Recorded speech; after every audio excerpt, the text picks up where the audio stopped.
How's it going, everybody? Welcome to the first episode of Haunted Life of the new year. If you are joining me here today for the first time, my name is James McDaniel.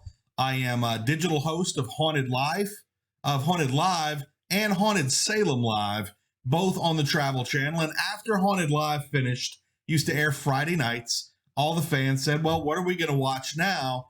So I decided to start Haunted Life to talk about my experiences growing up in a haunted house, and eventually to just bring you everything that was going on that week, each week in the paranormal. Thank you guys for joining me here tonight. Tonight's the first time ever that I have a guest on the show live. I finally managed to work it out.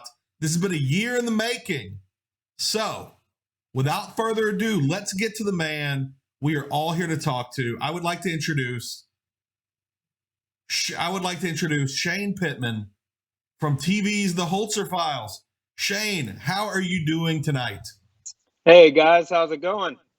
All right, first, something I need to get to each episode is, can everybody hear me okay? And can everybody hear Shane okay? Shane, looks like we've got a lot of people here in the chat tonight. Chris Williams is here. Pauline Carruthers, Jenny Woodman, Brandy Koppel, Melanie Howell, Carletta, James Doyle. Let's see what everybody's saying. Jenny Woodman's already saying, hey, Shane. How are y'all doing? I think everybody can hear us great. Nobody said they can't just yet. By the way, of course, we started a couple minutes late. Because, as usual, there's always technical difficulties. Shane Pittman, expert ghost hunter, decided to reboot his laptop right before the show started. What are you doing, Shane? Come on now. I don't know what's going on, man. And it's not my laptop. It's my Mac. Okay. Yeah, it's my Mac. And what happened, I don't know. I wasn't on the latest version of Catalina or whatever it is. Right. And so it gave me 45 minutes or something to download it. And, of course, we were really last minute. So now I'm doing it on my phone because we didn't have enough time. Well, I know I appreciate it, and I know everyone that's here, I think a lot of people are here for the first time, specifically to talk to you. I know everyone appreciates it. I've been there. In fact, this whole thing started for me with HGTV and my connection to the TV show Fixer Upper. And HGTV contacted me. They wanted to do a Fixer Upper recap show, kind of like The Talking Dead to The Walking Dead. And I was all set up in my first episode. First of all, I had a crown come off my tooth, break the night before. So I had to run to the dentist. And then I go live and I'm just a big green blob for some reason. I immediately have to shut the entire thing down and go to my phone, where I'm just having to hold my phone in front of me like this the entire time. And I got through it. So I know everyone appreciates what you've done to be here tonight. Well, no, I appreciate everybody. And no, it takes a lot. It takes a lot to do these shows, and everything messes up. Everything that can mess up whenever you're doing shows like this. It's just something that happens. So we'll just roll with it. And yeah, we'll just roll with it. We're here. You're looking good. You're sounding good. Well, thank you. How are you doing coming out of a very difficult holidays for the Pittman family? That's been kind of the running joke. You always join us in the live in the comments for the live feeds. Tell everybody what we've been talking about with the illness, the Black Death sweeping throughout your family. Oh man, anybody that could catch the flu in my house pretty much caught the flu. Black plague, whatever else was going on. I had one kid that my oldest, he caught the flu and he's got bronchitis and stuff now. Luckily, me and my wife kind of avoided it. That's amazing, by the way. That's really phenomenal. Yeah, I don't know how that happened, but we avoided it. But they're doing better now. They're on the mend, I think. How was the holidays? Was it good for everybody despite all the illness? It was good. It was pretty sad because my 6-year-old, you could tell she was excited. Yeah. But she was running, I think it was 101 fever at the time. That's so bad. So you could look at her face and tell that she was not feeling good, but she was doing everything she can to put a smile on her face. Right. So it was good, but you could tell it was a struggle. No, absolutely. Okay, so everybody's here because the Holzer Files, I believe it debuted early October, literally the day October 3rd. Yep. yeah, the day before Haunted Salem Live. And it has become mine and many of the people here in the chat. It's become our absolute favorite show on the Travel Channel. And one of the reasons is, number one, it's paying homage to the OG Hans Holzer. Right. And it's taken, you guys take everything, you take what you're doing very seriously. It's not just running from room to room screaming. So before we get into the actual show, you have actually more of a background with Hans Holzer and his daughter Alexandra than just meeting her for the show. Right. So what a lot of people don't know is I investigated with Alexandra Holzer, Hans Holzer's daughter, probably 6-7 years ago, way before the show was in motion or anything like that. And how I got in contact with her was I heard about the Holzer method, and around that time I was doing a lot of research, anything I could soak up about the paranormal, strange occurrences, anything like that. You know what? Before we keep going on that, tell everybody, a lot of people here might not know, what is the Holzer method? What was this method you came across that led you into this search? So the Holzer method is basically an investigator goes in and he takes a trusted trans medium, somebody that he trusts in the field or the investigator trusts in the field. Right. And goes and basically uses that method as far as communication. No other devices or anything like that. Hans Holzer was not a fan of any equipment at all. Right. He thought it was garbage for the most part. Oh, wow. So, yeah. I know we didn't have that much equipment available, but I never realized that about Hans. Yeah, he wasn't a fan of it. Now, of course, Alexandra Holzer now, she says she thinks that her father would be more receptive to it because he's actually communicated to her through like spirit boxes and things like that. So, so she can talk more about that. But the Holzer method is basically taking trans medium into a location and basically using your body as far as the communication goes, nothing else. It's just bare bones investigating. So whenever I found out about that, I talked to her a little bit more and I said, hey, you know what? I think it would be awesome if we can do an investigation down here in the South and people can come and meet you and see what you're all about and see more about the Holzer method. And she was fair game, and we did an investigation in Lumpkin, Georgia. That was really successful, and that was, like I said, probably 7 years ago. Right. And that was my first interaction with her. A lot of people don't know that. So no, that's no. I know. Well, number one, I know how TV shows are made. I've been behind the scenes on a lot of this stuff, and I know it generally there starts with somebody bringing an idea to a production company or production company coming to people, and we don't need to get into quite how your show was made, but I think I just assumed, and a lot of people assumed, that, you know, they brought this team together with you, with Cindy, with Dave, and then with the idea that we're going to investigate Hans Holzer stuff, then they brought her in and everybody met. So it's really cool to know that you guys have a real background together and have had real chemistry investigating together in the past. Yeah, we have a really good background together.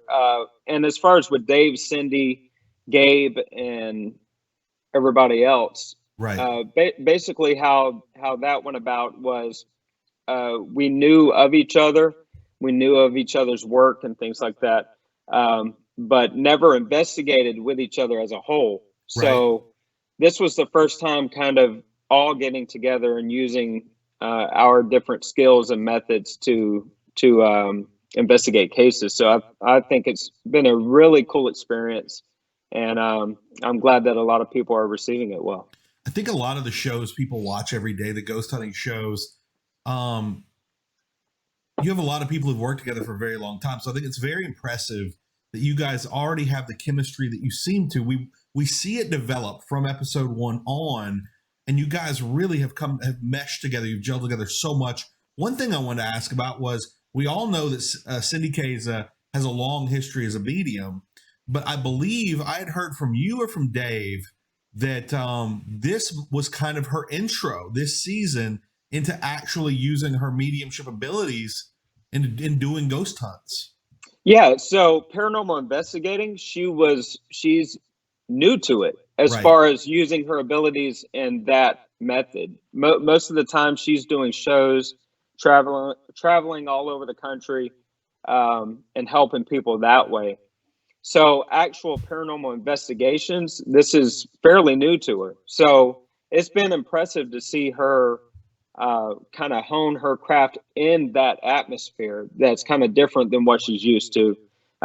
Seeing her work and just perfect everything and add to the cases has been really. No, it's absolutely been fantastic. It looks like Shane might have frozen up. This actually happened a couple of times. When we were testing this out. I think Shane will be right back with us in just a second. So I'm going to look right now at the comments. If you have any questions you would like for me to ask of Shane, let me know right down in the comments. Jennifer Norman, she is doing an amazing job. One of the things I was about to ask Shane was just talk about how quickly she's proven to be one of the most kind of captivating psychic mediums in the business. Let me make sure. Here we go. We now have Shane back. I was just telling everybody this happened. We were testing, and you would be right back. I was talking about how Cindy has quickly become one of the most kind of captivating mediums for my money in paranormal TV right now. What was it like? Number one, you grew up in a religious household, much like me. Were you at all skeptical of mediums going into this? And what was it like kind of seeing what she was able to read and knowing that she was going in to these investigations cold? Very skeptical. Like you said, grew up in a religious household, so mediums, anything like that, they were demonic. That's what we were taught. Yeah. So it brings me back to the water boy. Everything's the devil. Right. So in the back of your mind, that's what you're thinking all the time. Right. You're thinking, okay, something's not right about this. But how we did things, and what I'm proud of the production company, Painless Television, for doing, is they would keep me and Dave separate from Cindy pretty much the majority of the time up until the baseline investigation.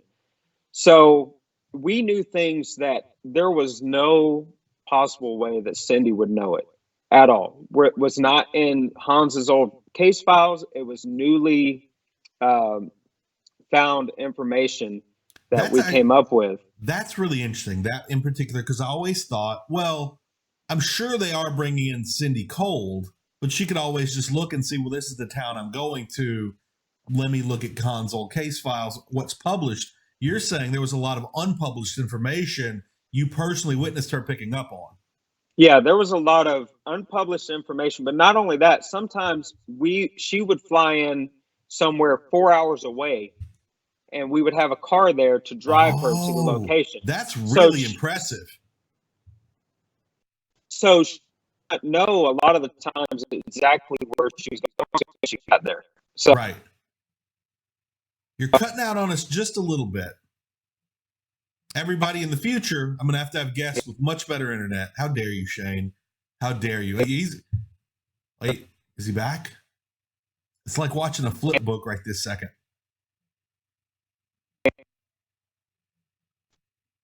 You're kind of frozen up on us. Let me check out the comments here. Oh, we've got a lot of good questions coming in here.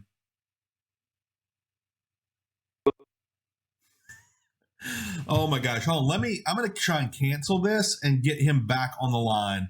Y'all give me 1 second here. I'm hanging up on Shane. I'm hanging up on the man. And I'm calling him right back.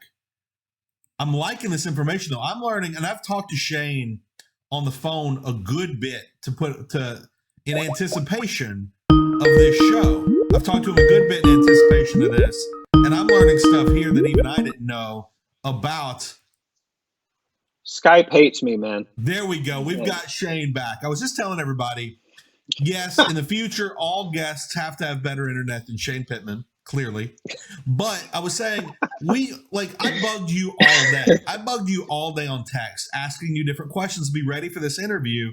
And I'm learning a lot of things that I had no idea about, like the idea that, Cindy was flown into different places so she couldn't try and like work it ahead of time. And again, I want to emphasize in talking about skepticism of mediums and all that from religious backgrounds, we're not talking about skepticism of Cindy. We're talking about mediums in general and how Cindy kind of brought Shane around. A lot of people, let's see, we've got a lot of questions here for you. Let me get to these real quick. Okay, cool. Catherine Lewin, and we're going to come back to this. Catherine Lewin is a really good graphic designer.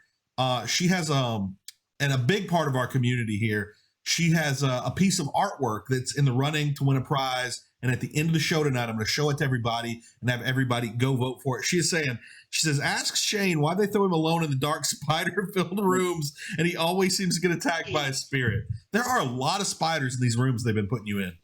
Well, that's a good question.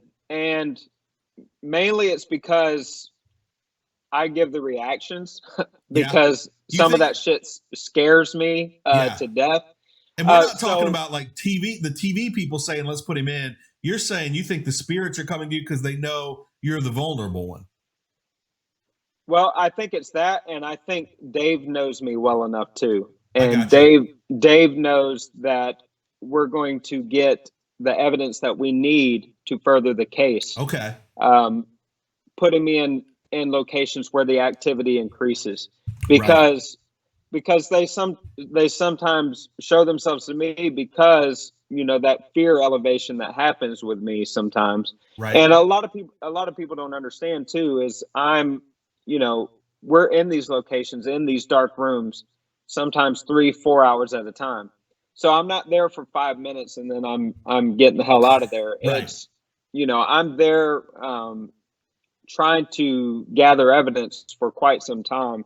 And then after a while, when you're seeing stuff moving around you and footsteps and hearing voices, and you don't know where it's coming from, it starts to get to you after a while. It has to. And I know you guys spend, for each episode, I asked you earlier, and you said you spend about a week into each episode. Yep. So this is a lot. Again, every time you film a TV show, there's a lot of footage being filmed that's not on TV. So you guys are putting in a lot of time.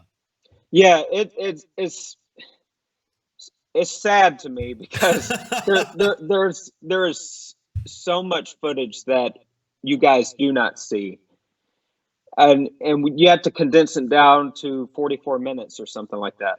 So there's a lot of stuff that happens, and there's a lot of evidence that we get that sometimes you guys are unable to see just because to push the story and the case forward and to present the case in a way that I think there's some resolution. You have to pick and choose what to put in when you have all of that footage. So we do the best we can, but yeah, it's frustrating sometimes because we're there for a week. We're doing a lot of research, a lot of investigating, a lot of interviews sometimes that get cut that, we can only do so much. No, absolutely. All right. We've got some questions here for you. Okay. So let's see. Let me find these questions again. Okay, somebody wants to know what's your favorite, and I guess it doesn't have to just be from Holzer Files, but let's do one of each. What's your favorite place you've ever done a paranormal investigation? Okay, so I'm going to do it from the show and just personal. Awesome. The first one would be, I would say, the Ocean-Born Mary case that we did on the Holzer Files. There was a lot of twists and turns and things that we discovered while we were doing the research that blew our minds. That was the one in Baltimore, right? No, that wasn't Baltimore. That was Henniker, I believe it was. Yeah. My bad. And if I'm wrong on that, sorry, it gets all jumbled. But absolutely. So Ocean-Born Mary.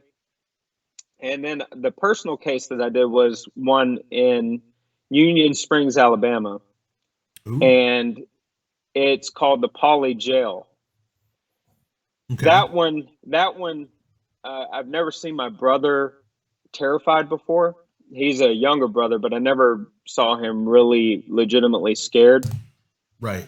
And when we investigated there, he was legitimately scared. I saw him jump and run out of there. So he did it. He pulled a Shane, and that it wasn't.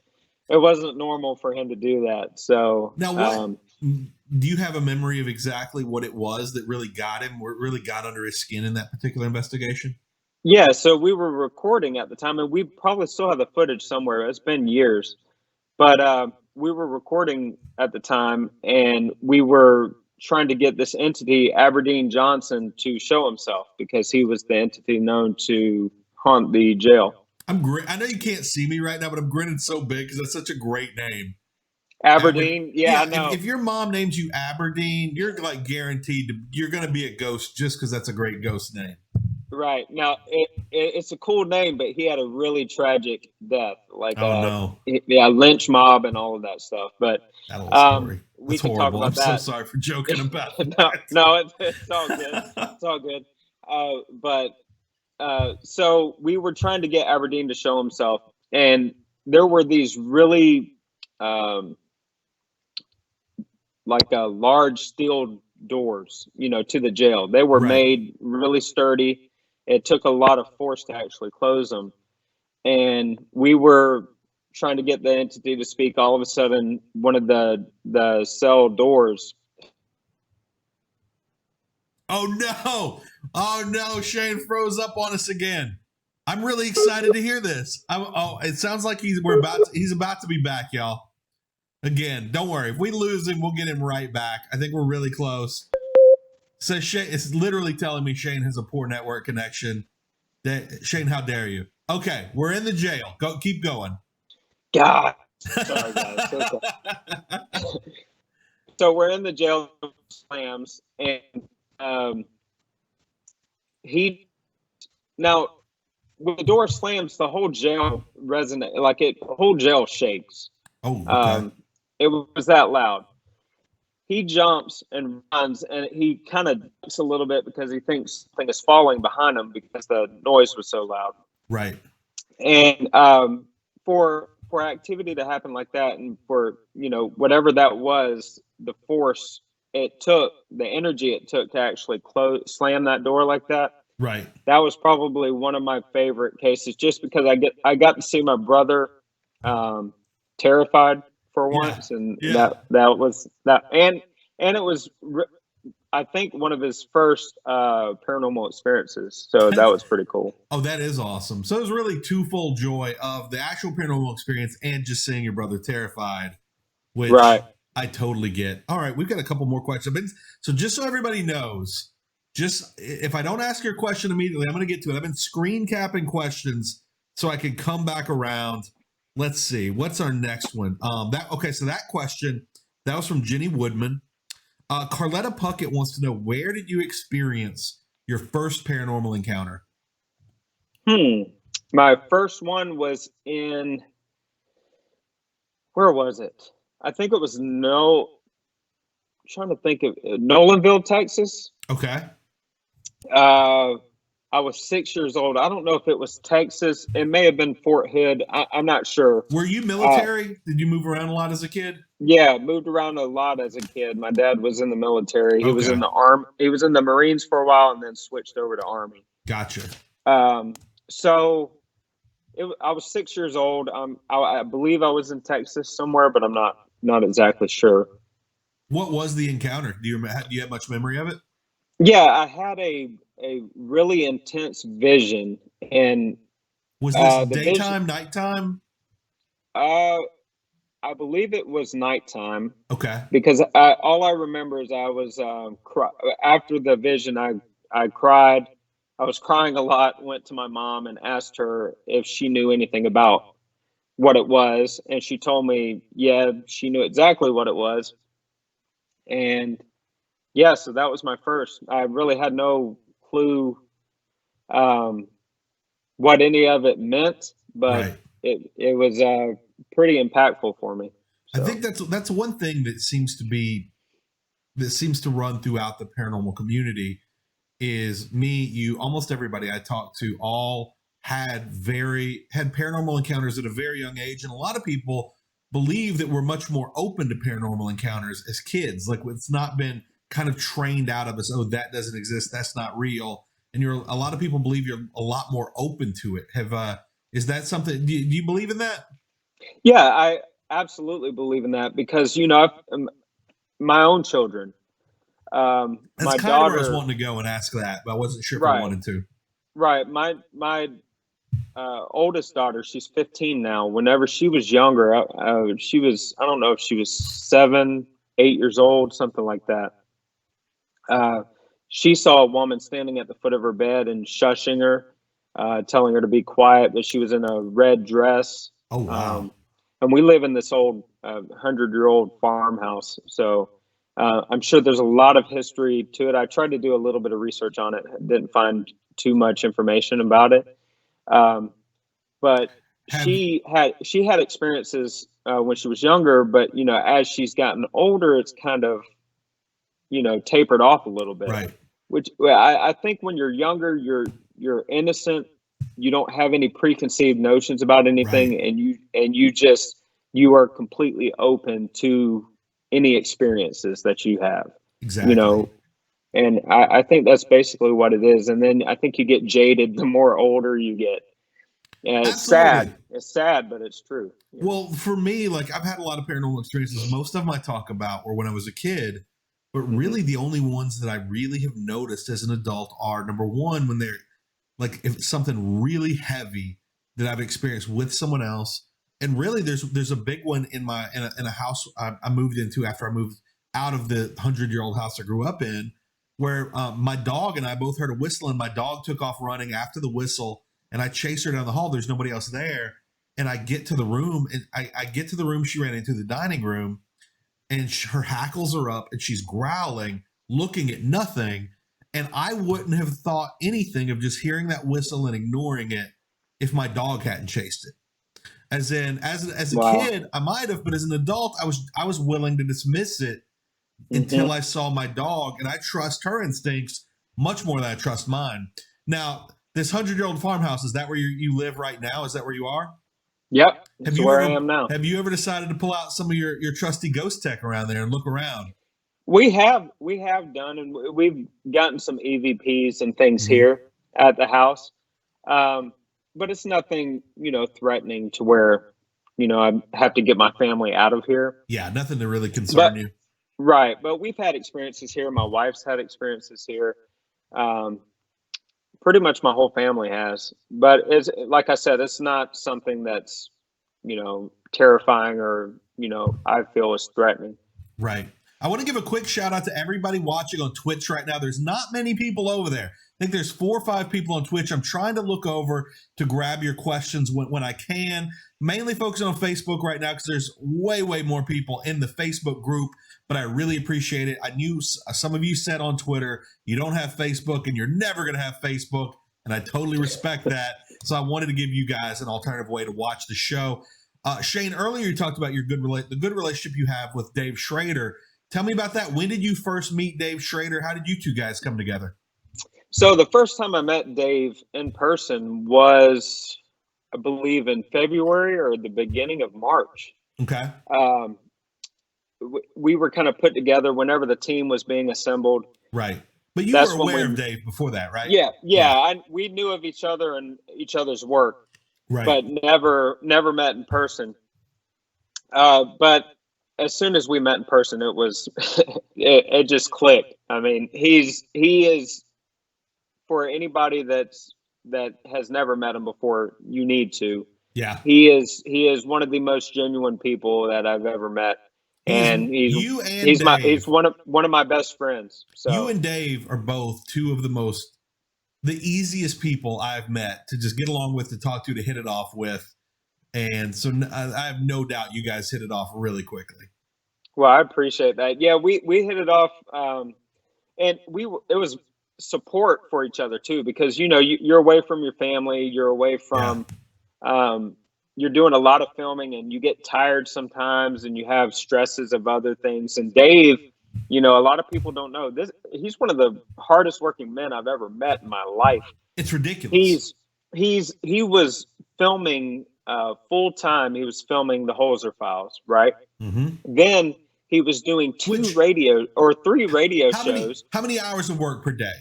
If you're filming the Holzer Files, how many hours is that? I really want people to understand just how much work Dave Schrader was putting in.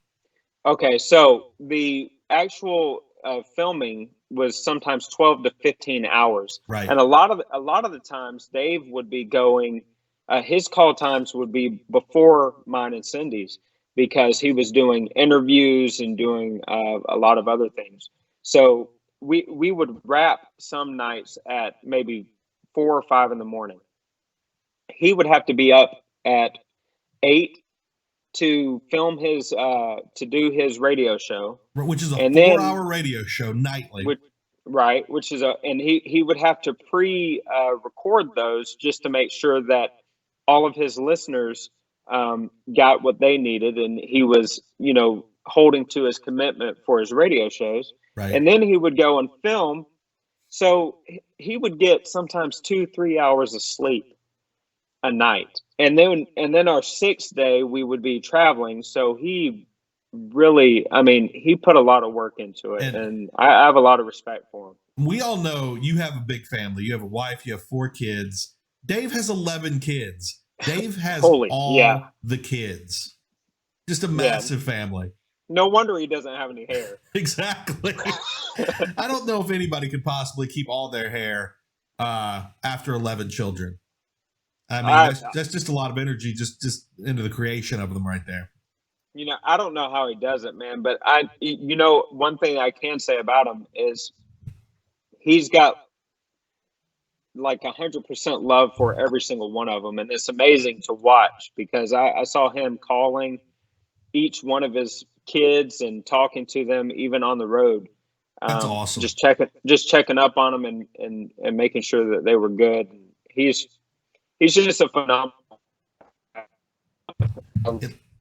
You're freezing. I think you're freezing up on us again. Let's see. Let's try and get you back in here. Guys, thank you for all the questions. I'm about to start getting into some of the tech questions relating to being able to follow up on the investigations of Hans Holzer. And I'm also going to try and get into okay, here we go.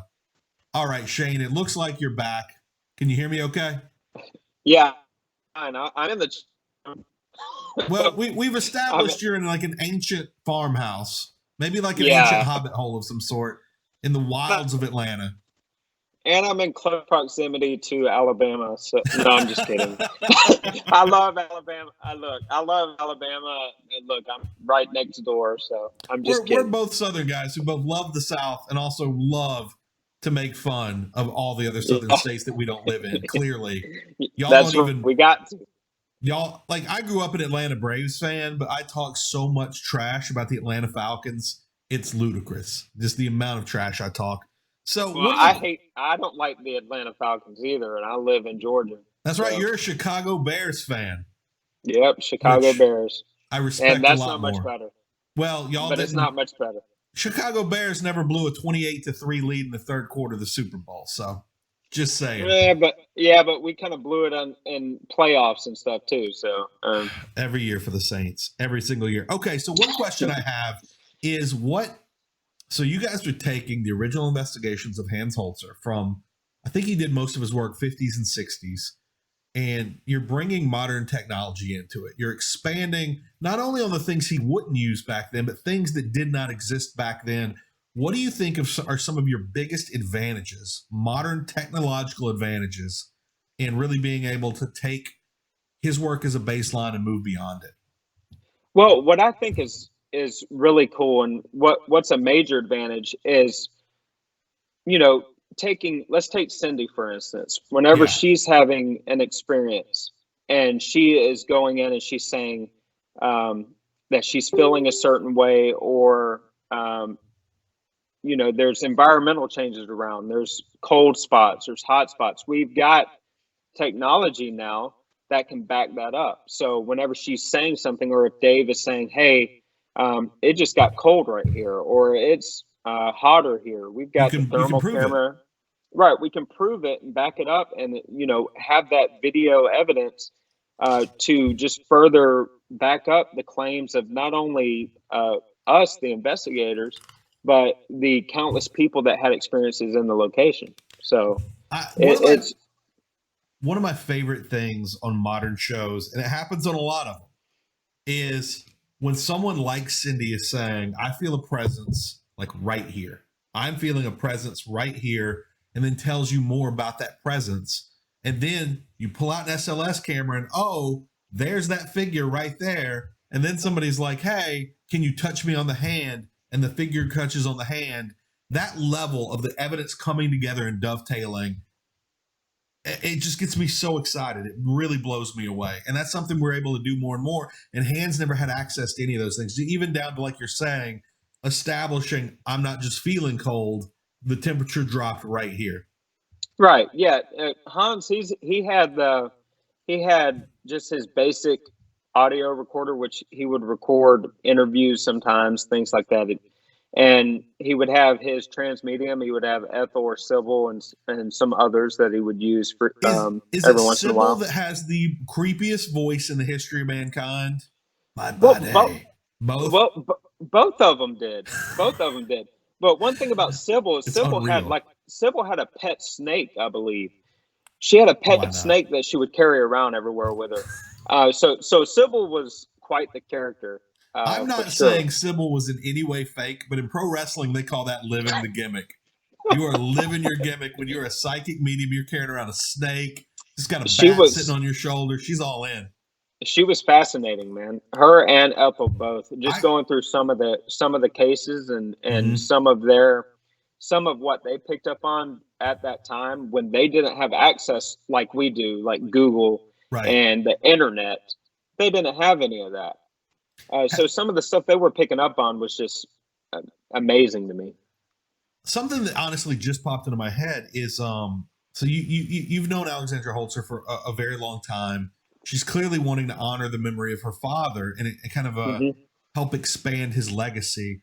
I'd be really interested to know if she's ever considered some sort of online, like basically a place online where you can go and like look through his files, access audio recordings, all that. That seems like something that might be able to be born out of this show down the road. Wow, that is a very good point. That's very cool. I don't think she's ever. I don't know if she's thought about that or not. I don't want to speak for her in that regard. But yeah, that is very interesting. That's a very good idea. I know that I and a lot of the people in this chat room right now would probably spend untold hours on that page, and of course, looking at the ads that would pop up at the top. I just think that would be a really, really great idea. Let's see. We've got a couple more questions. Jennifer Taylor Bailey wants to know, what's your favorite communication equipment to use? We're all big kids. We love the toys. What's your favorite? I am kind of old school. I love a digital recorder. I just love the old fashioned digital recorder. Right. Because it picks up frequencies, it picks up things that you can't hear with, just with the naked ear or whatever. And, caught so much great evidence just from a digital recorder alone. So that's one thing that I would take with me and I wouldn't go without. Absolutely. Let's see. Also, somebody wanted to know what was it that really fueled your desire to kind of get into this full time? Because you've had a regular day job. Yeah. I was a before the Holzer Files, I was a workforce manager director, right? Which is basically like a blah blah. It's like a.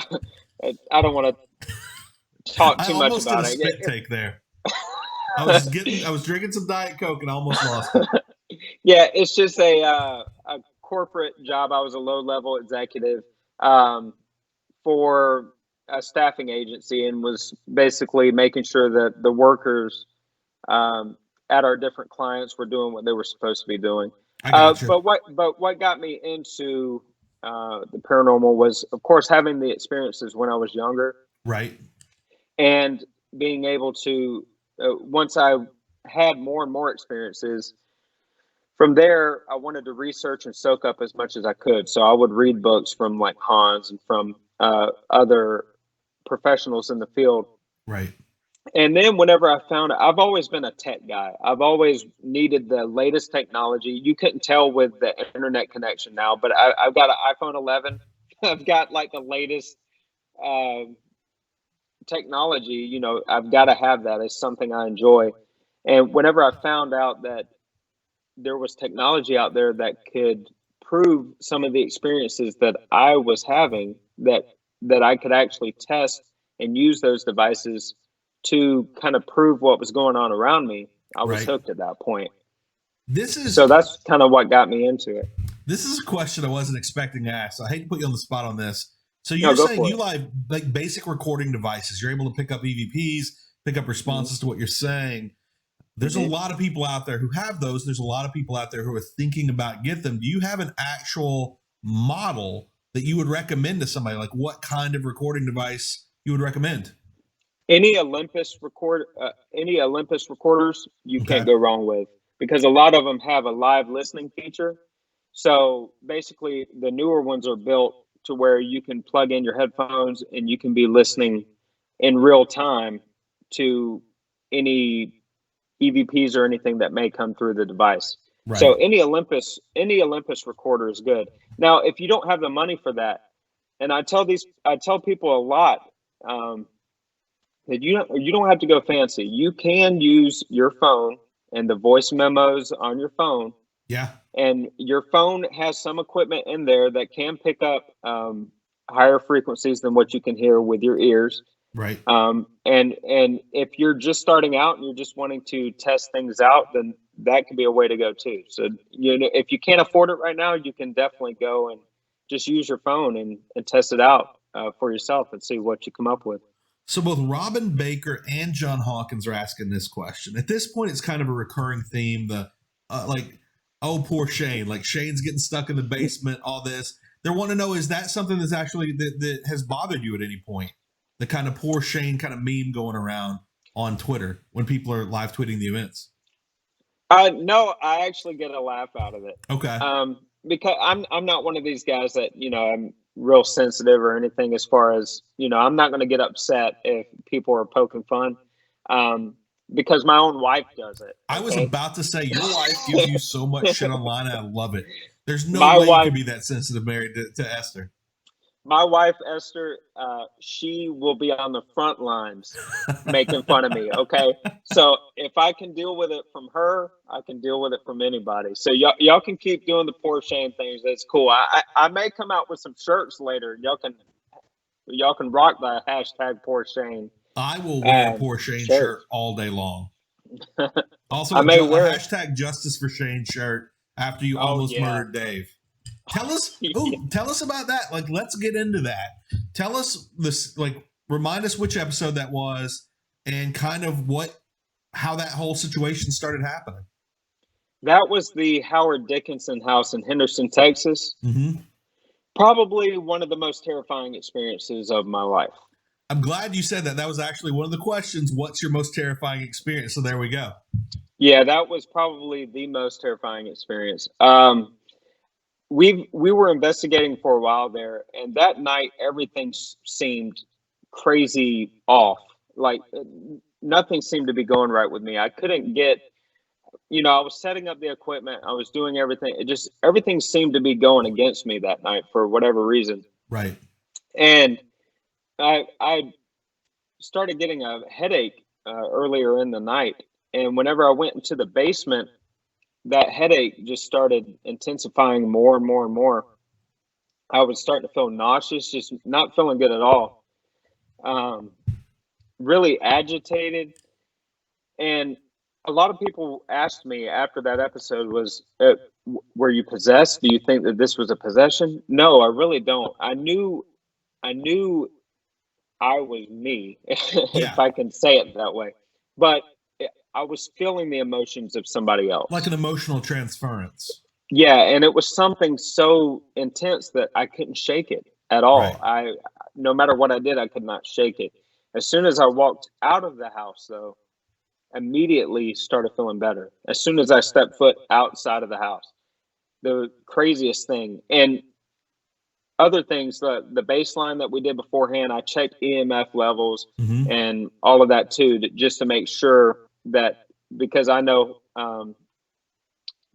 EMF levels can cause nausea and all of the other stuff that I was experiencing.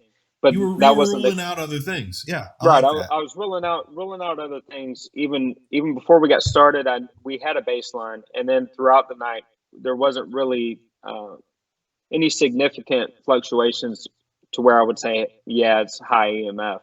Right. Don't know exactly. I mean, we at the end of the episode, we feel it was. I believe his name was Joseph, if I'm not Hmm. mistaken. I I could be think that's what wrong. it was.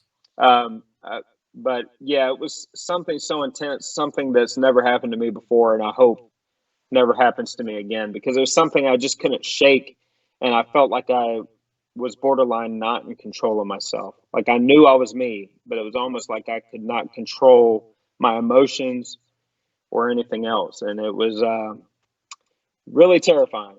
It had to For be, but sure. it seemed like you made the right choice, which is get away. And I feel like Yeah. it probably wanted you out, and that's probably got what it wanted there. Well, and that was another criticism that some people had, and I completely understand it. But uh, there were some people that were saying, "Well, you're an investigator. Why are you running out every time something happens?" And to your point, sometimes you have to remove yourself from the situation, or else you're not being a smart investigator. Yeah, There's times where that you have some limits, and if you don't take a step back and get your bearings before you go and complete the task, then you're setting yourself up for disaster. And it's not smart investigating. So sometimes whenever you see us do that, it's for a reason. And again, you're seeing us go into a place and then 2 minutes later go out, but in actuality, we're there for hours. a very And long time. you're right. So we've been there for a while, and it just got to a point to where we had to step out and reassess the situation. So, And let's be fair, I knew an animal control guy who came to my neighbors once because they had a stray cat under their porch. He got under the porch, it was a lynx. The man needed to back out and come back with a little bit better equipment. He needed to be a little more prepared for that that's right. situation. That's Oftentimes, the right. smart thing to do is walk away, back away, then come back. That's right. Catherine Lewin wants to know: do you believe a spirit has gone home from the Holzer Files with either of the three of you? Do you feel like there's been any attachments, or has there been any talk from Cindy or Dave? Um, as far as with me so far, I don't believe so. Um, Dave, he's had some experiences in this house, but I don't think, I don't know for sure. I don't want to speak for him. And for Yeah, Cindy, I don't believe so. Cindy is really good at grounding herself, and right. she's been doing this for a long time. So I think she's got a pretty good hold of the situation with her. As far as with Dave, I don't know. As far as with me, I hope not. There could be somebody behind me right now. I don't know, but Fingers hopefully, crossed. hopefully not. Yeah. Well, your wife, by the way, is in the comments right now, and she is Mhm. phenomenal. I'm wanting to know also, and this is a question to her as well. What was it like for you, Shane, and for your kids to see Daddy on the TV for the first time? And also, Esther, did you at least get to throw this in the face of some of your high school friends that you don't like anymore? I'm really curious about that. All right. Well, my kids were really excited to begin with, Right. and now they don't give a shit anymore. Just totally faded. It's all gone. Yeah, nothing Yeah. special. Now they're like, "Hey, Dad, I'm going to go watch YouTube," and it's like, "What? So are you kidding me? Yeah. You'll watch these cartoons, but you won't watch your dad on TV. It's How crazy." many of your kids are actually old enough to watch Holzer Files? Because I know a little Um, kid, it could get scary. I have a 6-year-old, so three. Okay. I have a 17-year-old, a 15-year-old, and a 12-year-old. So I think they would be old enough to watch it, but none of them care to watch it anymore. Just so you Um, know, I get a little shook. Like I'm literally pouring some more Jack Daniels right now. Every time I talk to someone who I feel like is kind of a peer age wise, who has a 17 or 18-year-old, it's time moves fast, my friend. yeah, it moves way too fast, and I feel old, man. I Yeah. don't know. I don't know how else to say it. You're looking I great though. You don't look like you should have a 17-year-old. You really don't. Well, you know But what? I knew I liked you, James. You're looking pretty good yourself, man. thank you Looking so pretty good. much. So let's see, what else do we have? So one thing I want to talk about was painless entertainment, Hmm. because this has been a phenomenal show. We've loved the entire first season. Everybody out here is wanting to know about a second season, which I don't think there's any information yet. But I wish. Yeah. we've talked a lot about the cast. We've talked about you, Dave, Cindy. We've talked about Alexandra. Tell us a little bit about the crew, the people behind the scenes who help make this show happen. Oh my God. All right. So the crew, we have. And I know you're not going to be able to mention everybody. There's huge crews Yeah. for these shows. No. Everyone that watches right now, if it wasn't for our crew, for our production company, the show wouldn't have happened. These guys are probably and girls are probably, or not probably, they are the best crew on the planet. And I'm not just saying that. The countless hours that they put into the show to make it what it is, the work that they did whenever we wrapped for the night, they would be there sometimes 3 hours later, wrapping up the equipment, breaking everything down. Their call times would be before our call times, just to make sure that everything was perfect for the show. Right. If it wasn't for them, if it wasn't for our leadership with Jim, Casey, and Rob Safi and the rest at Painless Television, if it wasn't for them, the show would not be what it is at all. Right. So I can't thank them enough. They're top notch. They're professional, and I'm proud to be a part of their company, and I'm proud that we had the crew that we did, and hopefully we can work together again soon. And I've not met anyone on your crew. I don't know any of these producers, but I know they produce an amazing show. So that's how I know you're 100% right when you're saying they're the best in the business. And every show I've been on, the exact same thing. When you get to leave as talent, everybody else isn't leaving. Everybody else is still working. They're working into the night. They're editors. They're people who are just packing up really heavy equipment, and they are a big part of these shows. They are in there with you. You have cameramen in there with you who are experiencing the same things. When Dave Schrader gets drop kicked into you, Shane, there are other people in that room who are having the crap scared out of them. Well, and and it's sometimes it's uncomfortable for the cameraman too, but they stick with it no matter what. And they, whenever they have the urge to run out of there, they are professional enough to stick with it. Yeah. Stay there, even though they jump and, do their thing. Yeah. But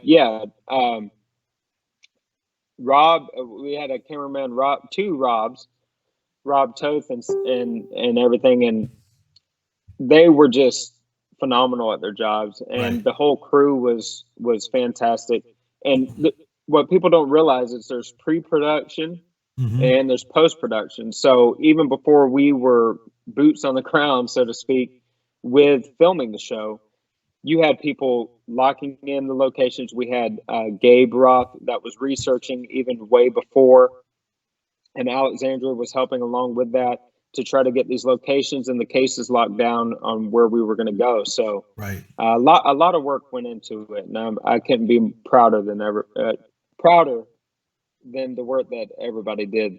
So, well, one thing I love, what I personally love, is that you were with us in the chat room, like when we were doing our watch parties. And now that the show's over, you're still with us. You joined us for Kindred Spirits the other night. And I think a lot of people would love to know, look, I'm a fan. I know you're a fan of all this. What are some number one, what are some ghost shows that you enjoy watching? And what are just like, what do you watch in your downtime? And is it all Caillou?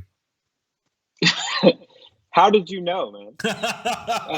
But so Kindred Spirits, I love Kindred Spirits. Just how Adam and Amy and Chip get along with each other is awesome to watch. And if you meet them in person, they are exactly the same as they are on camera. And that's something that's special that people don't really realize. It's rare to find chemistry like that. No, it really is. So Kindred Spirits is awesome. Ghost Nation, I love those guys. I love Jason, Steve, and Tango.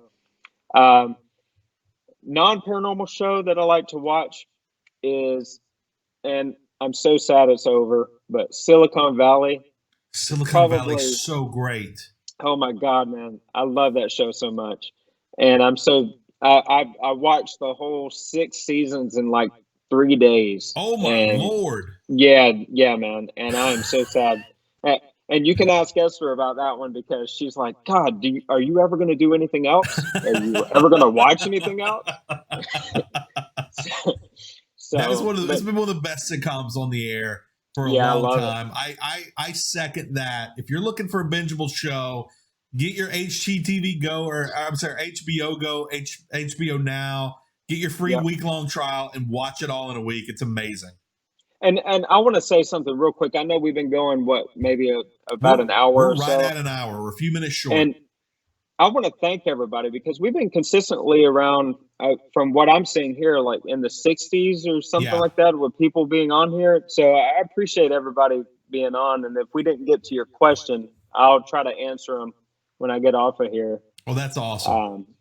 But I really appreciate you guys tuning in to my chipmunk face and bad Wi-Fi.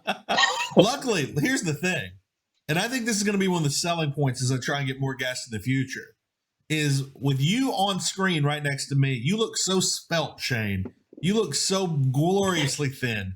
I'm making everybody look good on this show. That's the number one selling point, I think, in the future. Okay. No, man, you're a stud in your own right. I think this is going to be really fun. So we all know that you're a believer. You're all in on ghosts. You're on a ghost show. I'm going to go down a list of different paranormal things, cryptozoological things. I want a number. I want a 0 to 10. How in on this are you? A 0 is I'm not buying it at all. Flat Earth, whatever. A 10 is I'm all in. All right. Are you ready? Yep, I'm ready. Okay. We've talked ghosts. What about the Loch Ness Monster / lake monsters? And not saying it's a plesiosaur, just saying might be something there. 3. Okay, you're blocked. Demons. What about demons? Ooh. 4. Okay. UFOs / aliens. 9. Okay, I'm right there with you, buddy. Time travel. Are there time travelers amongst us? I would say 6, maybe. Okay, that's solid. And finally, I'm thinking of the TV show Hellier right now. Goblins, imps, fairies, basically non-human beings just hanging about. Let's throw leprechauns in for the hell of it.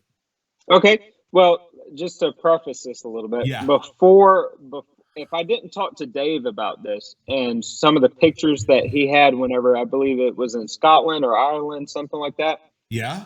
Of supposed fairies that he had captured. Yeah. You're basically saying you were like a 0 or a 1. I would say maybe 6. Oh, wow. No, just because I trust Dave. You don't understand how much you just threw Dave Schrader under the bus, because I'm going to pester him now. I'm going to be calling him like as soon as his show goes off the air at 4 a.m. I'm going to be like, Dave, no bedtime for you. We got to talk. I got to see this now. And I just saw my wife's comment that says Shane loves Caillou. So thank you very much. I told you. She's not even in the same room and she's messing with me, man. Oh, that's great. I love it. I love your relationship. I'm also going to send you some lyrics from a rap song later that references Caillou in the dirtiest way possible, and it's hilarious. Okay, I think that is about it for our interview. Shane, thank you so much for joining me. I am so proud to have had you as my first ever guest on Haunted Life. I really appreciate it, man. It was awesome, man. I really appreciate it. It's an honor to be the first guest. And thank everybody for watching and tuning in and asking the questions. And like I said, I'll be in the chat and try to answer as much as I can. Awesome. Except for the Caillou stuff. I don't like Caillou. There's nothing but nobody likes Caillou. No one likes Caillou. That's what I've learned. No. I don't have kids, but every parent I know, that's why I always ask, because every parent hates Caillou. Okay. Right. When you log off, I know you're going to go into the chat, take on some more questions. I'm going to be going through the top 10 ghost videos of the year and a possible alien abduction caught on a Ring door cam video. So stick around with us, Shane.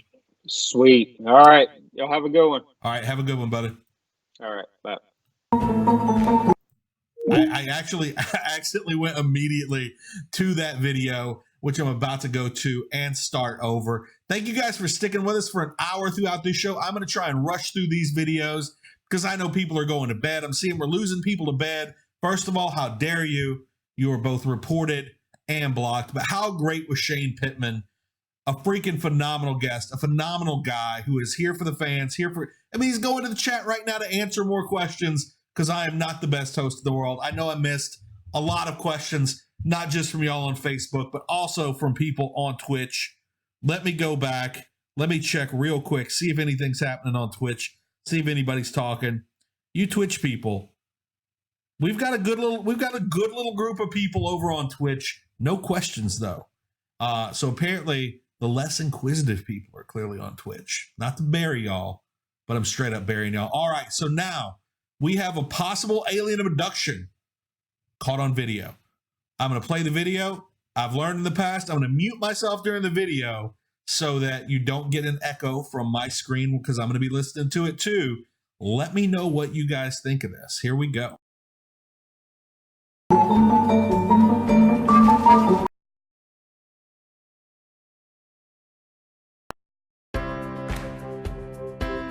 There we go. I had to start the video over, but here we go. And this is just from a few days ago.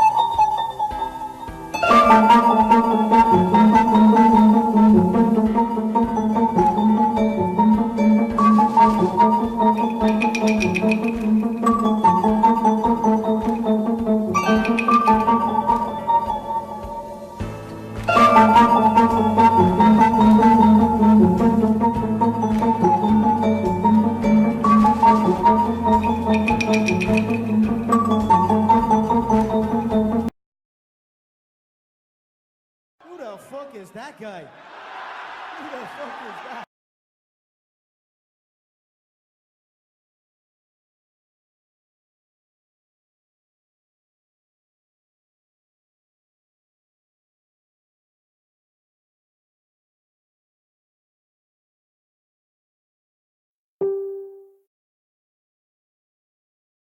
I just realized I'm totally muted. I'm with Conor McGregor there. Who the F is that guy?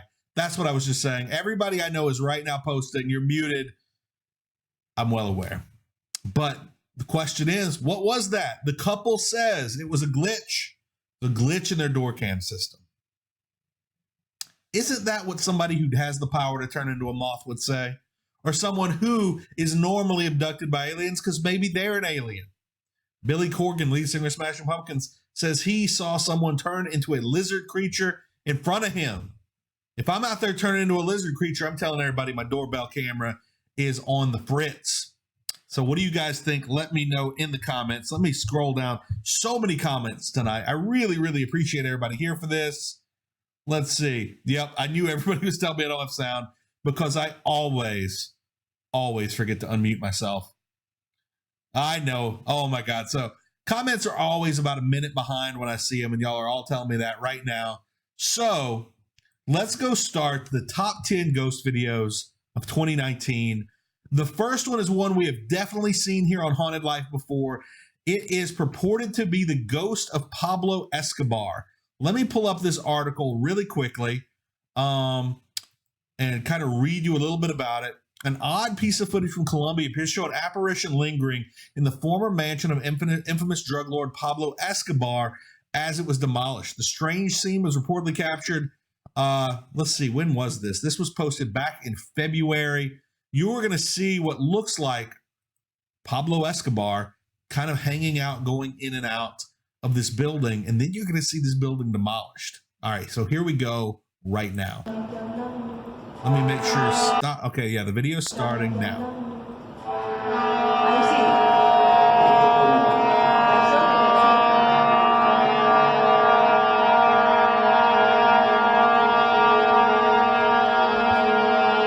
You guys see him there? I believe that's a little fast motion. And there we go. Done and done, son.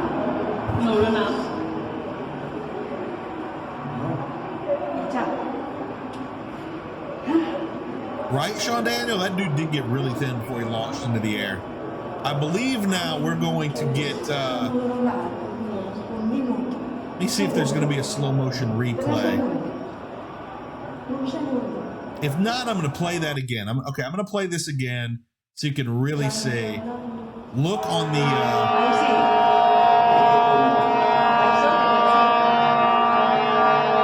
there we go. On the right-hand side, the back building, kind of middle building.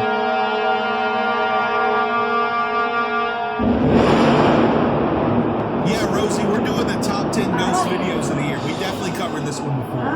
100%. You guys might not, you might have missed that episode though. Yeah, that one's a crazy one. Well, if that was Pablo, he didn't make it out of that one. And I wonder if that is Pablo Escobar's ghost way up there at that penthouse. After the building's demolished, does the ghost remain suspended in the air? You know, is anybody ever going to see just a figure up there now that nothing's there? That's a legit question. I'm not joking at all. I really wonder about that. Next is an eerie dash cam video. I believe we've also seen this one before. I think we've seen maybe 3 of these 9 before. I'm only showing 9 because the last one was not even a real one. And we also, I mean, we've got the dude getting beamed up by aliens. So here we go. This one, though, I think is kind of easy to explain away, and I'll talk about that afterwards. And thank you to the Hidden Underbelly, by the way, for posting this video on YouTube. I really appreciate them allowing us to do this. Watch just to your right. Boom, there we go. I think we're going to get it replayed in slow-mo.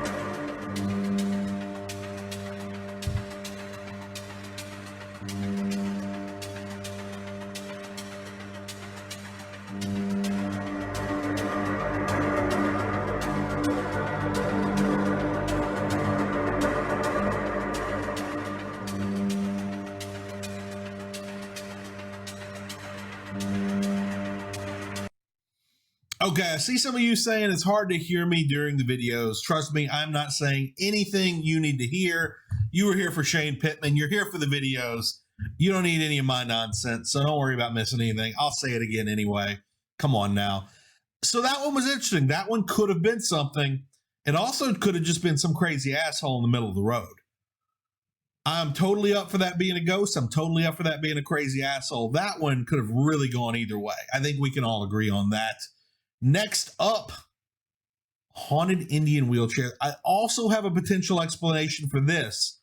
I'm going to keep my mouth shut during this one and see if you guys can pick up on what I think is a fairly legitimate explanation for it, even though this is super creepy. This is in an Indian hospital. This is a wheelchair sitting outside what I believe is the emergency room. Here we go.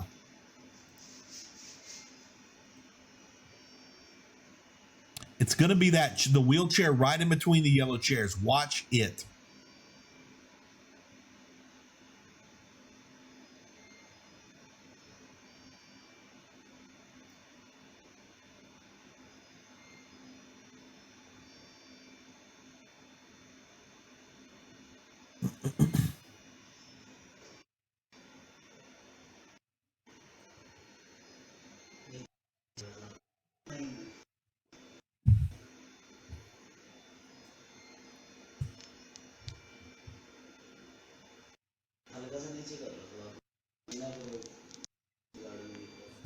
Huh?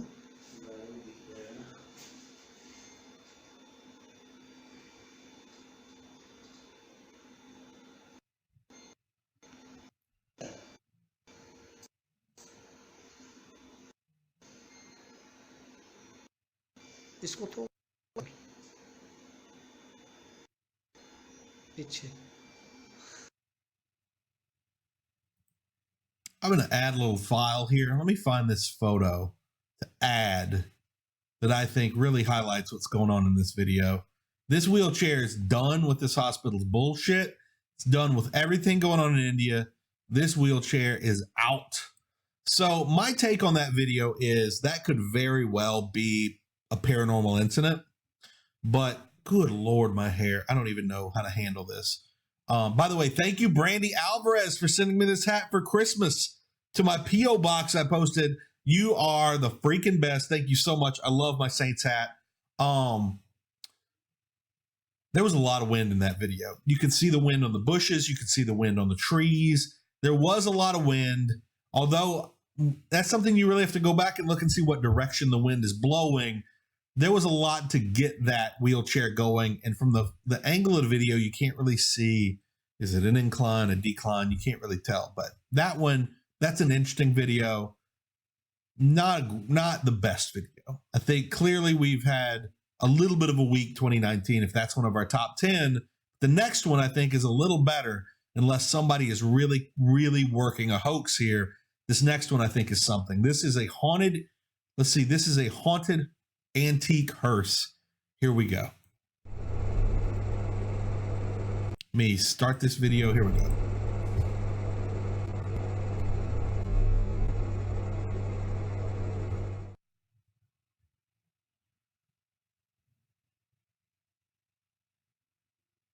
You guys see that handle? The front handle? There you go.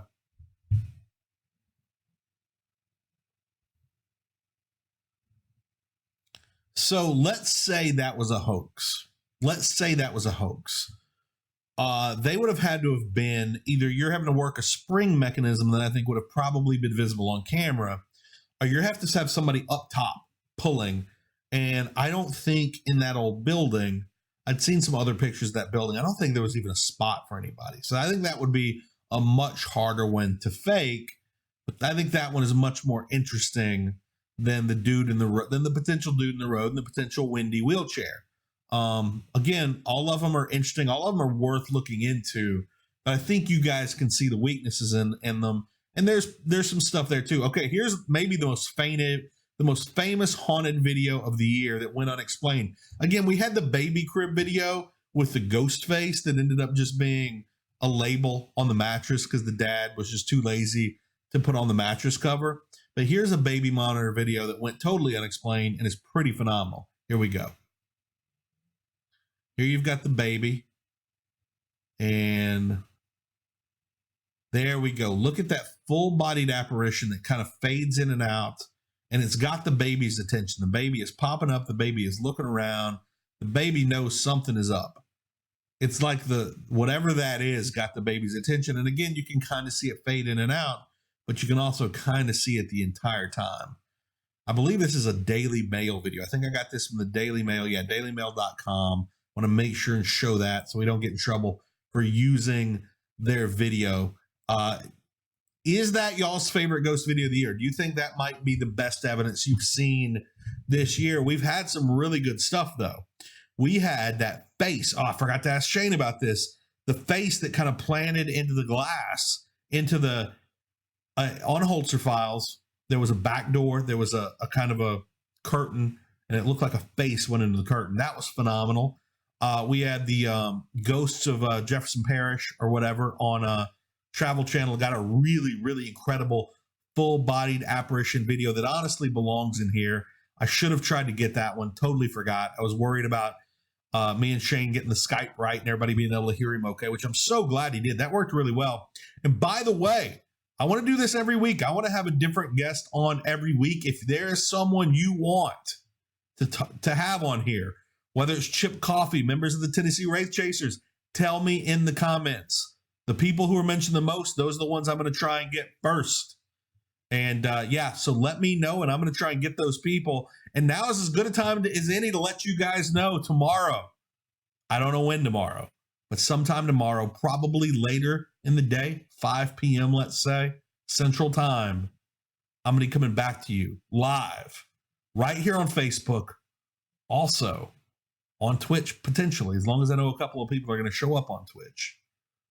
With the man, the myth, the legend, Jamie Kaler. That's right. The police chief of Tacoma FD, the host of Haunted Live and Haunted Salem Live, the man that you saw once briefly on How I Met Your Mother. Jamie Kaler and I are going to be coming to you live and talking a whole lot of bullshit. That's all we're going to be talking. Nothing but bullshit. So if you want to bullshit with me and Jamie Kaler, be paying attention tomorrow. I'm going to talk to him later tonight. When we work out of time, I'm going to let you know. The man has a babysitter tomorrow. He's ready to roll, son. That's right. Me and Jamie Kaler, the show that may never end. It could go 20 hours. Who even knows? May go 20 minutes and we're bored with each other. Either way, it's going to be a whole lot of fun. Marie Sexton would really like Cindy. Okay, Brandon or Cindy. Chip would be great. Oh, the apparition from Ghost Nation. Marie, I still haven't seen that one. I really need to see that. Let's see, Diane Talbot's ready to be my guest. Yeah, everybody's asking Shane about that face. Shane, if you're still in the comments, that was a good one. No, Lindy, there was absolutely one on Holzer Files. Not because I haven't seen a single episode of Ghost Nation. I know I need to catch up. I haven't seen a single episode. That was on Holzer Files. Ghost Nation had a baby one apparently. James Doyle, was that Ghost Brothers? Was that Ghost Brothers and not Holzer Files? That might have been Ghost Brothers. That I can see that. Sorry if I'm wrong on that one. I have a terrible memory because I have untreated sleep apnea. It's about to get treated real soon because I got a sleep study Wednesday night. That's right. I'm going to get all my shit fixed. Then I'll be able to think again and remember things. So pretty excited about that. Let's see. Amy Allen. Oh, everybody's wanting Cindy. Michelle Ballinger would be awesome. All right. These are all really, really good. Oh, the Ghost Kid, Davis Ellis. Okay. I'm really excited. I'm going to go through. I'm going to tally all these. And so if you're watching this late, if you're watching this in a couple days, there's always people who tune in a little late. Let me know, or in the comments. I'll be checking back on a fairly regular basis to see who y'all want. I think Porter is a high likelihood from Tennessee Wraith Chasers. Mike G. Ain't really any Tennessee Wraith Chaser, but I talked to Porter and Mike G probably the most. And if I get Porter on, I'll try and get his lady on. They do a lot of touring together. Either way, I'm definitely going to try and get Dave Schrader. I'm definitely going to try and get Cindy. Definitely going to try and pretend like I don't have a huge crush on her when I have her on here. We'll see if I can do that. If I can pull that off, that will probably be the greatest work I've ever done. We'll see if I can do that. Okay, let's see. Next up, we did the baby monitor. Next up, we have a full-bodied apparition on the streets of a major city in the UK. This happened 3 days ago, I believe. It's all dated. No, I'm sorry. Not 3 days ago. 3 months ago or so. September the 17th. See, sleep apnea. I'm telling you, I'm dying here, people. Here we go. Let me stop this. All right, here we go.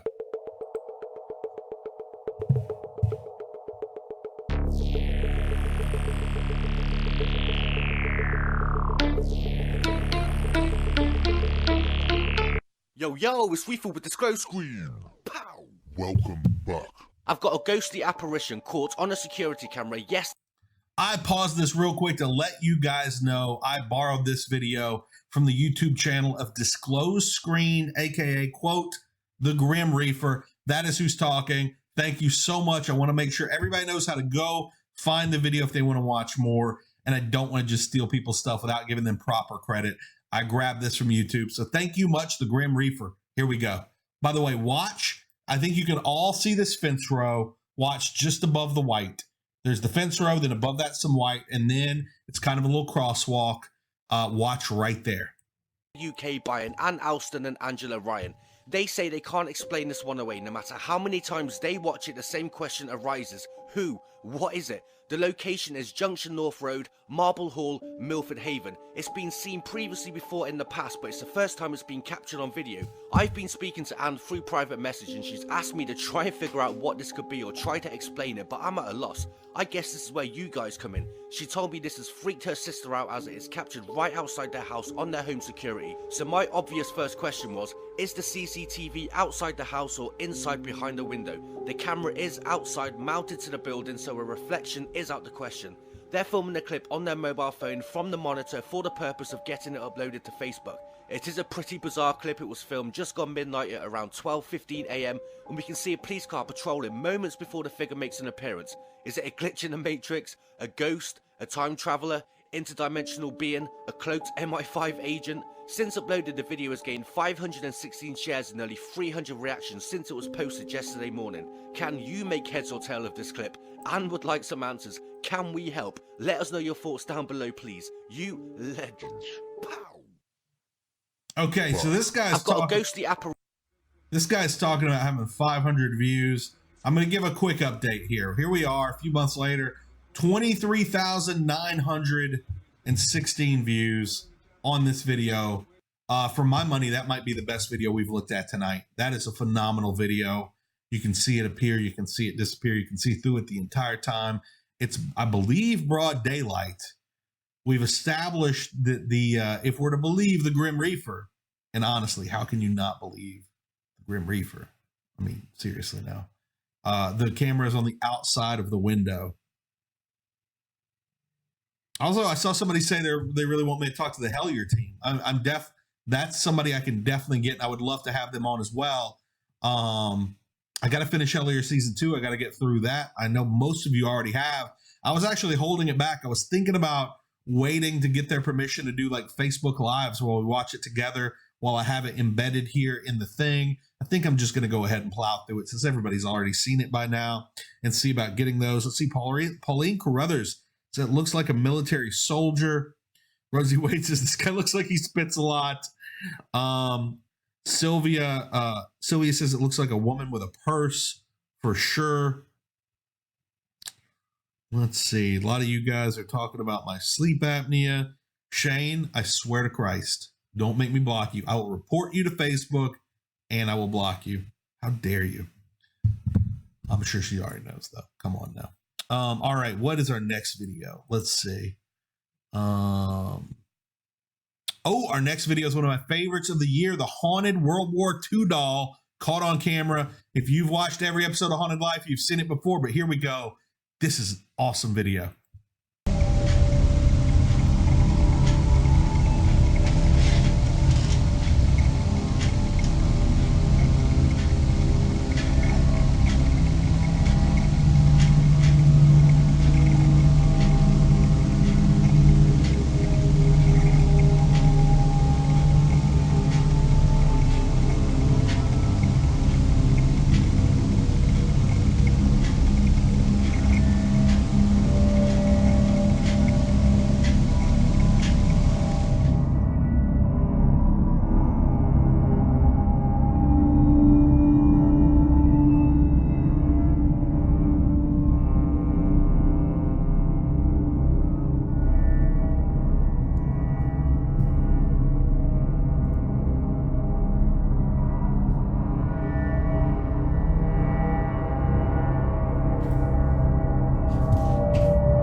Okay, so yeah, I love that video. And that's a video we kind of have to take that one on faith, as in, yeah, there's a lot of space there to set up a hoax. You just have to take them on their word that they're not putting on a hoax. And again, that's something that if anybody wants to investigate, you could go there and, do an investigation, check for wires, all those things.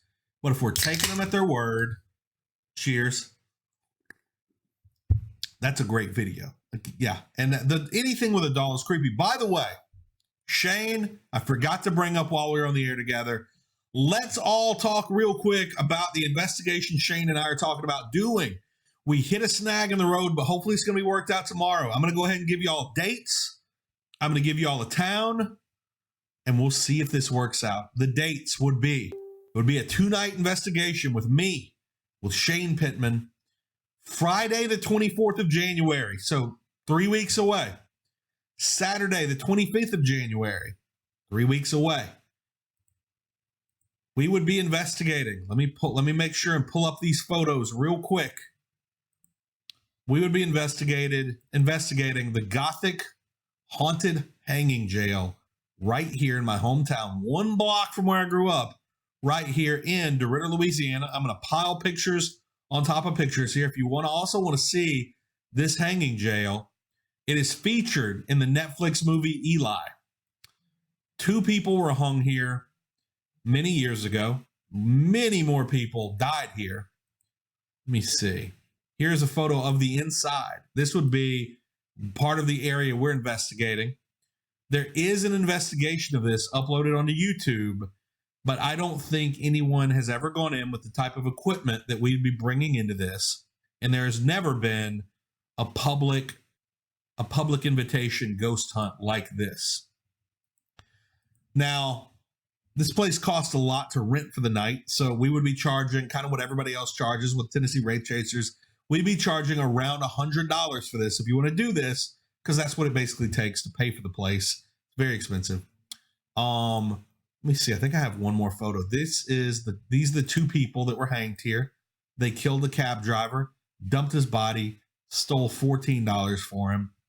I recently did a tour of this place, and it's an amazing tour. It's an amazing building. It's been there since 1904. It's a really, really cool place. So if you want to come to DeRidder, Louisiana, the 24th or the 25th, do a ghost hunt with me and Shane, get some beignets with us, have some crawfish, get some gumbo, whatever, and you're into it, I'm going to find out I'm going to sit down with these people tomorrow.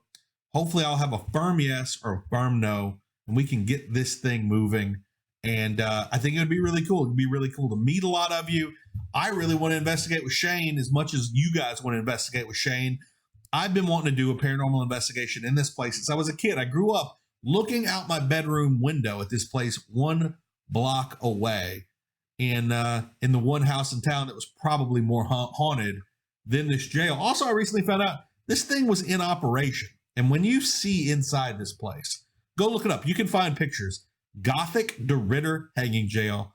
DeRidder is a Dutch word, D-E-R-I-D-D-E-R. You can see pictures inside here. It looks like it's from the Middle Ages. People were literally in this prison in 1982. And I'm thinking, man, if they got arrested in DeRidder, Louisiana, got put in there, they're thinking, man, I really should have effed around right down the road in Leesville, like 20 miles away. This was the wrong town to F around in. So, again, we're going to be posting that soon. If you buy a ticket, you'll also get a free t-shirt. We're getting the t-shirt designed. I'm getting them ordered. A ticket will get you entrance into the 4-hour ghost hunt. It'll get you a tour of the building.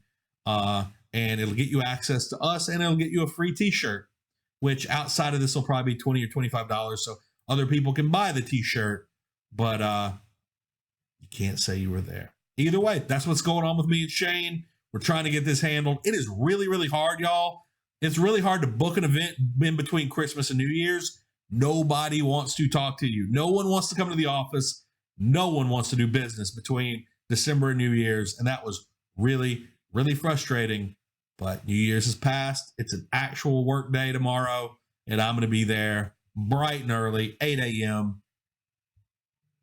We all know I'm not going to be there at 8 a.m. Probably 11 a.m. I'll be there bright and early, 11 a.m. to talk to these people. Let me see what everybody's talking about here in the comments. Let's see. I saw a couple of you guys wanted to go. Okay, who's allergic to crawfish? Okay, John Hawkins, you might die if you come to Louisiana. I think there's enough seafood just in the air. But I will bring Benadryl. If you come to this, I will personally buy an EpiPen. I actually won't do that, but I will buy Benadryl, which probably won't save your life, but at least I can pretend I'm doing something good for you by putting Benadryl in your mouth. Let's see. Ooh, Lindy, yeah, you've got to come by and check it out. Listen, tours. Look at when you get close to town, look it up on Google Maps. They do tours for $5. They do $5 tours. The tours last 30 minutes to an hour. You can actually rent an EMF meter in the front office to bring with you.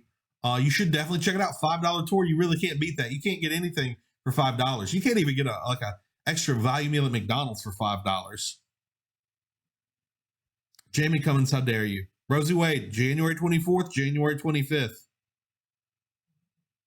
Okay, now let's go on to our next video. Now that I've gotten all that out of the way, let me see if there were any other photos I was going to share here. I don't think there were.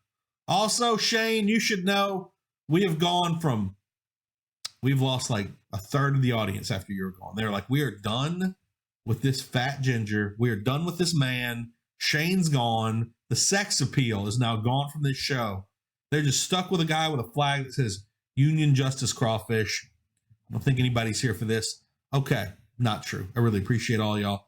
Okay, next up, we have a Ring camera, another doorbell camera, which we have been getting the best footage from doorbell cameras and from baby cameras over the last couple of years. I think this is the next frontier. We're getting so much footage from these cameras. This isn't just footage. You get at the beginning of this video what could very well be an orb. High possibility, could also be dust, could be an orb. Then you get an EVP.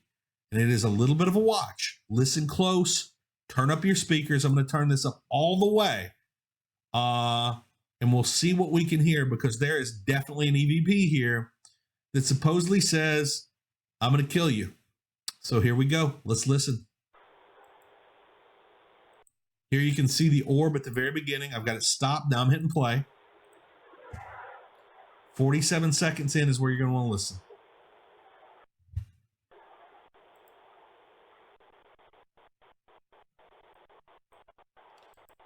Got the count up. We're at 15 seconds.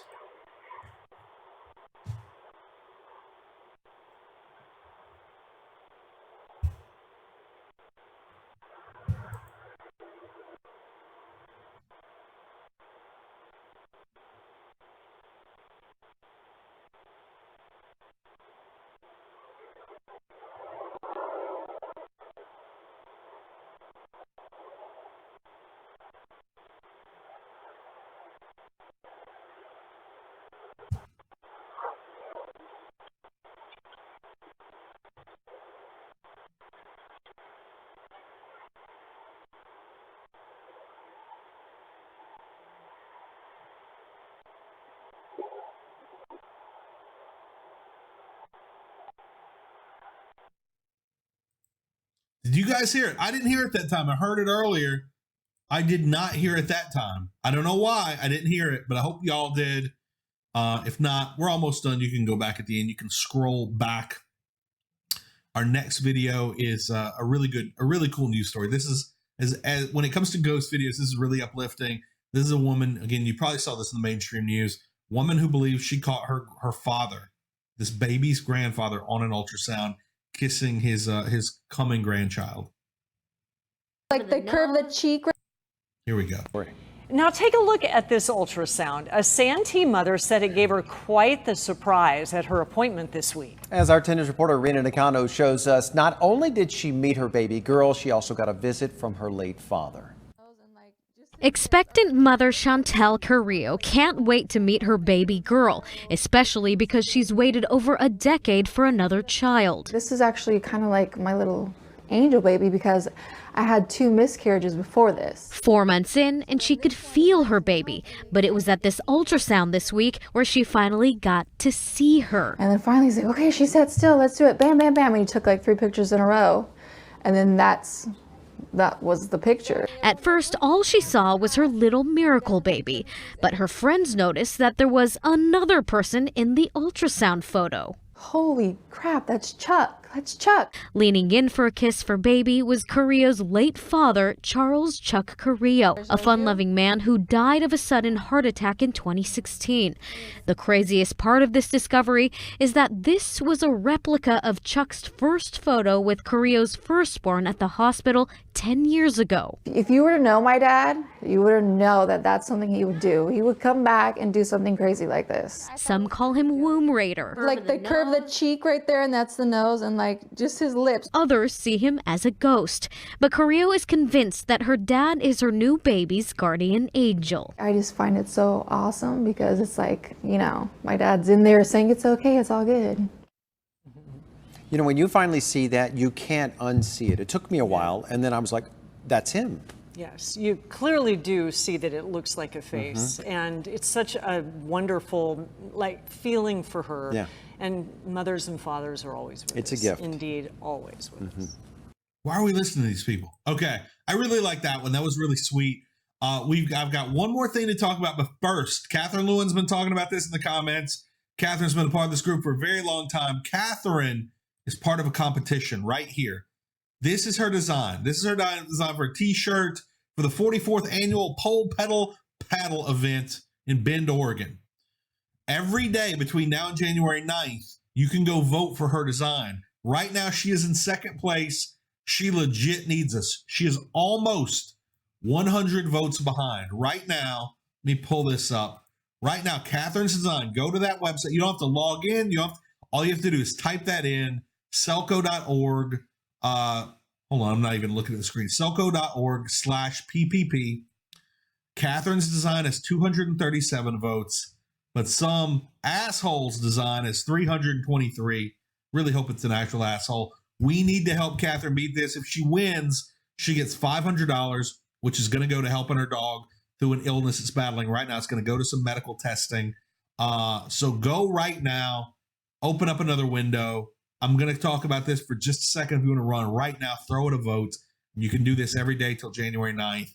I'm really hoping that we can get all 50-something people that are watching right now to go vote. And if y'all could, I'll post it on my Facebook tomorrow and for a couple of days to remind everybody. It'd be really cool if we as a community can help Catherine get this win. This is a great design. Catherine's been one of us for a long time, so let's help her out. All you got to do is one simple click, and it'll really help her out. Also, do you guys know about tumbleweed? Apparently, there's an epidemic going on in America right now. New Year's Eve, here or New Year's Day, right here, 5:57 a.m., we had cars being shut down. This is Washington State. They called it Tumblegeddon. There were cars getting shut down on the road. People are having to be saved from their cars because of this massive tumbleweed. My best friend Darby called me right before the show asking me if we do non-paranormal, just crazy shit on here. And I'm like, man, that's 90% of what we do. And he's on the road. He's home. Like, his home is in Las Vegas, Nevada, but he works almost the whole year in Silicon Valley. It's an 8 or 9 hour drive. And he is out there in his BMW SUV, and he had tumbleweed rolling past him bigger than his SUV. He's like, I've never seen anything like this in the world. And everybody is like, why now? Like, if this happens, if tumbleweed gets this big, why is it doing it and why is it doing now? And I have to wonder, have the Iranians radicalized this tumbleweed? Are we now dealing with radicalized terroristic tumbleweeds? So if so, just in case, be safe out there, folks, particularly if you're on the West Coast. That's where these radicalized tumbleweeds seem to be appearing. So protect yourself, be safe. Thank you guys for joining me tonight. Thank you from me. Thank you from Shane. We're going to be doing this again tomorrow in a different format, talking to Jamie Kaler. And we're going to hopefully be back every week with a special guest and a couple of ghost and Loch Ness Monster stories. So thank you so much for joining me here on Haunted Live. And I will talk to you again very, very soon.